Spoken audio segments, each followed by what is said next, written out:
आज हम लोग आर्थिक वृद्धि के कारक का लगभग अंतिम लेक्चर होगा और इसी लेक्चर के बाद यह चैप्टर की समाप्ति हो जाएगी, जिसमें इसके दो कारण का दो इसके आर्थिक वृद्धि के कारक को दो भाग में बांटा गया है और दूसरा जो है गैर आर्थिक कारक, उसका दूसरा पॉइंट तक बिंदु तक हो चुका है और आज हम लोग शुरू करेंगे तीसरा, जो ह्यूमन फैक्टर जिसे हम जानते हैं, ह्यूमन फैक्टर के नाम से जानते हैं, मानवीय कारक के नाम से जानते हैं। छात्रों, आधुनिक आर्थिक वृद्धि जिसका संबंध विकसित देशों से है का महत्वपूर्ण कारण मानवीय साधनों में अभूतपूर्व वृद्धि है। यह जनसंख्या में वृद्धि और श्रम शक्ति की कुशलता का परिणाम है।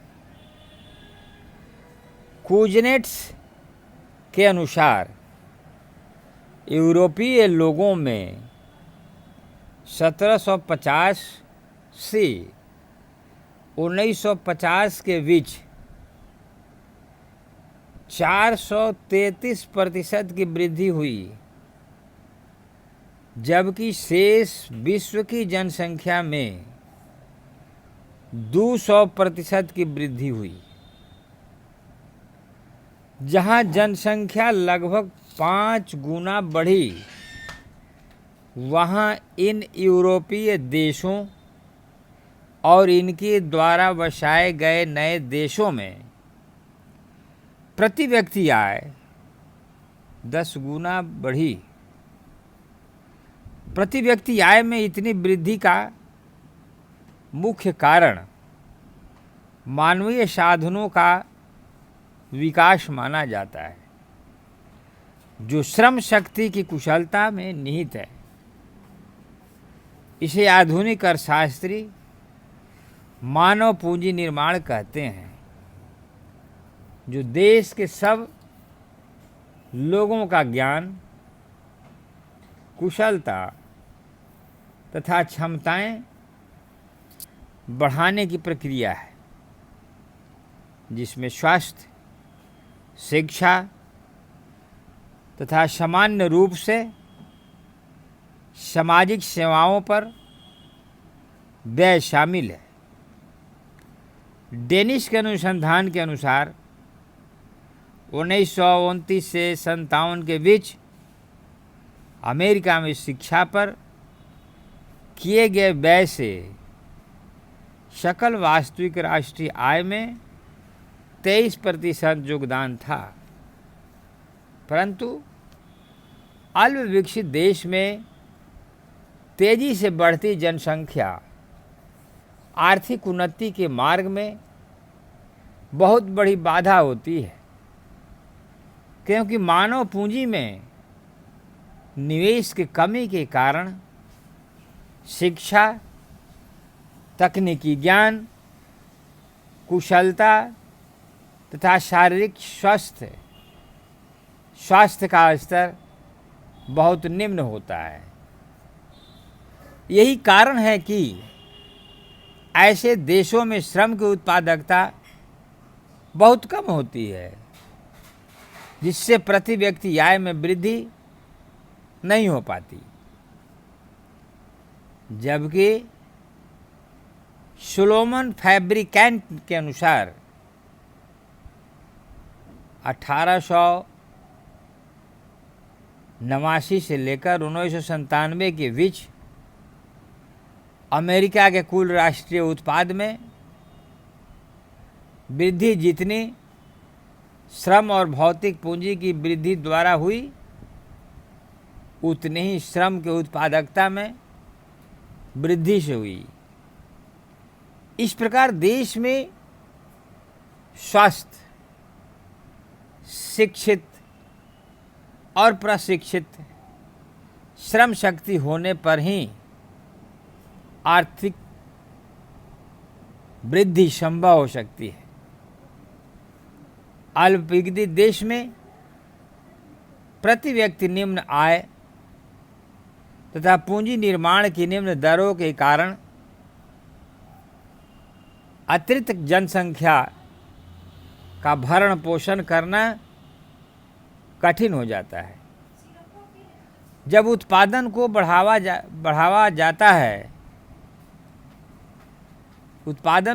जाता है तो उसे बढ़ी हुई जनसंख्या हड़प कर जाती है। परिणाम यह होता है कि वास्तविक आर्थिक प्रगति दर में कोई वृद्धि नहीं होती। उदाहरण के तौर पर भारत में जनसंख्या की वृद्धि दर इतनी अधिक है कि कुल उत्पादन में जितनी वृद्धि प्रतिवर्ष होती है, बढ़ती हुई जनसंख्या उसको निष्फल बना देती है, जिस कारण अर्थव्यवस्था की वार्षिक वृद्धि दर 3% से अधिक नहीं बढ़ पाती।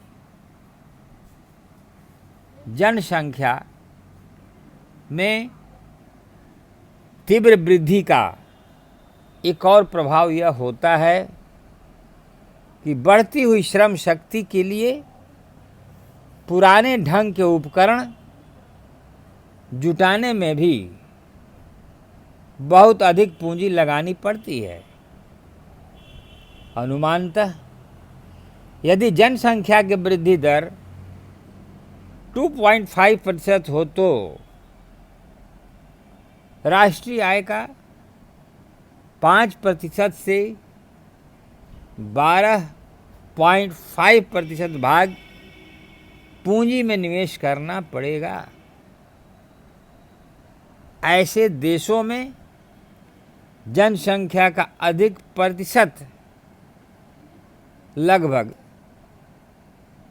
40,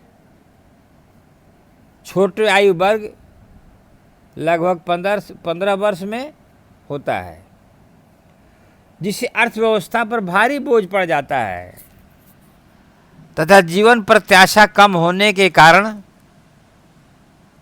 श्रम शक्ति में कमी पाई जाती है। आर्थिक विकास के लिए ऐसी जनसंख्या का उपयोग निम्नलिखित तरीकों से किया जा सकता है, जिसका पहला जो है जनसंख्या पर नियंत्रण, कंट्रोल ओवर पॉपुलेशन। मानवीय साधनों के लिए श्रेष्ठतम उपयोग तभी संभव है जबकि जनसंख्या के परिणाम को कम किया जाए। इसके लिए परिवार नियोजन तथा जन्म दर को कम करना आवश्यक है। दूसरा है श्रम शक्ति के दृष्टिकोण में परिवर्तन, change in the outlook of labour force. आर्थिक विकास की प्रक्रिया में श्रम शक्ति का सामाजिक व्यवहार भी महत्वपूर्ण होता है।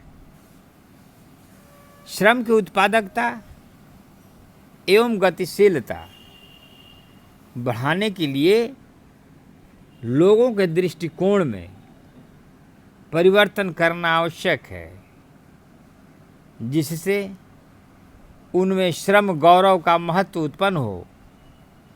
इसके लिए धार्मिक, सांस्कृतिक, संस्थागत एवं सामाजिक परिवर्तन होने अनिवार्य हैं, जो वास्तव में शिक्षा के प्रसार पर निर्भर करते हैं। अगला है प्रशिक्षण, जिसे ट्रेनिंग कहते हैं। आर्थिक विकास के लिए श्रम का शिक्षित तथा प्रशिक्षित होना जरूरी है।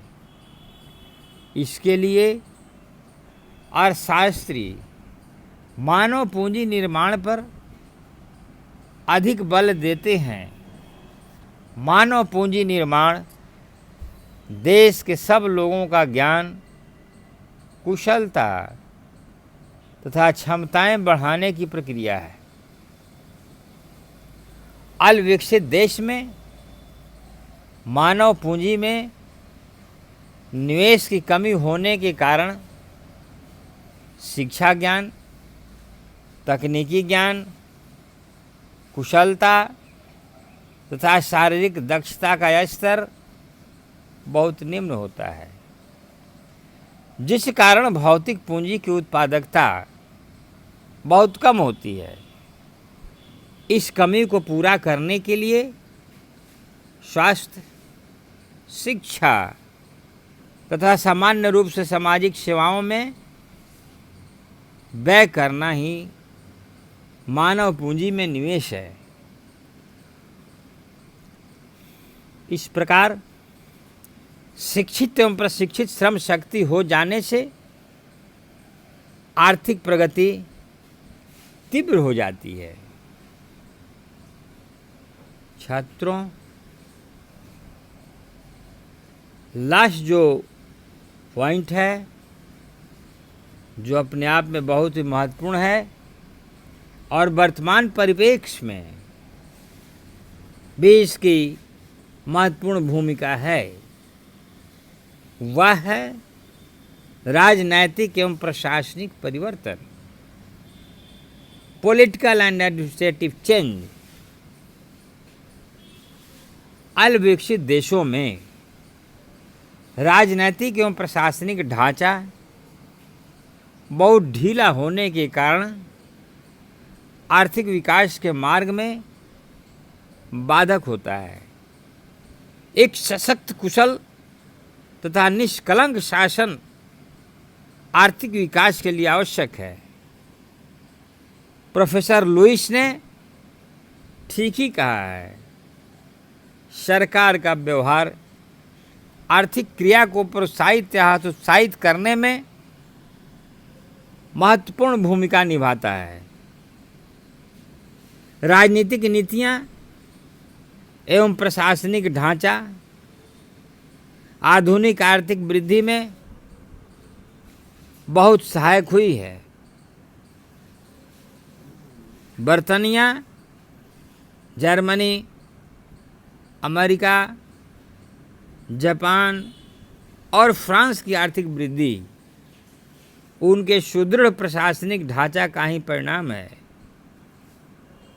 जबकि अमेरिका को छोड़कर इन सभी देशों ने दोनों विश्व युद्धों में बहुत क्षति उठाई। दूसरी ओर इटली जैसे यूरोप के अन्य देश राजनीतिक अस्थिरता एवं कुप्रशासन के कारण इतनी प्रगति नहीं कर पाए।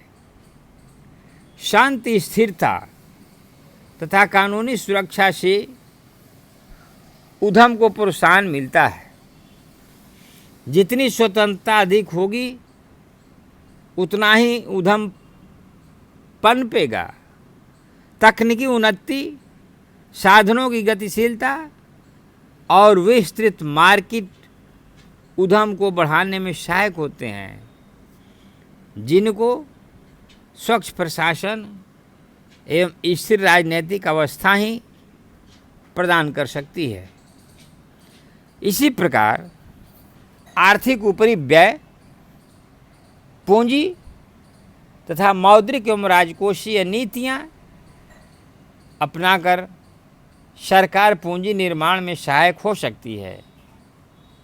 यदि वह आर्थिक विकास को प्रोत्साहन देना चाहती है तो सरकार को चाहिए कि समाज को ये सेवाएं प्रदान करें। व्यवस्था, न्याय, पुलिस तथा रक्षा, उत्पादन में योग्यता तथा निवेश के अनुकूल पुरस्कार, संपत्ति जो विविध प्रकार की हो सकती है के उपयोग में सुरक्षा वसीयती, अधिकार, व्यापार, प्रविधाओं तथा एकरार नामों को पूरा करने का आश्वासन, बाट प्रमाप्त तथा करेंसी के स्टैंडर्ड और स्वयं राजकीय प्रणाली की स्थिरता प्रदान करना, प्रत्याशाओं तथा कर्तव्यों की व्यवस्था, विवेक की भावना तथा भावी गण्यता कायम रखना है। इस प्रकार सख्त, शक्तिशाली एवं न्यायपूर्ण शासन आर्थिक विकास को प्रोत्साहित करता है।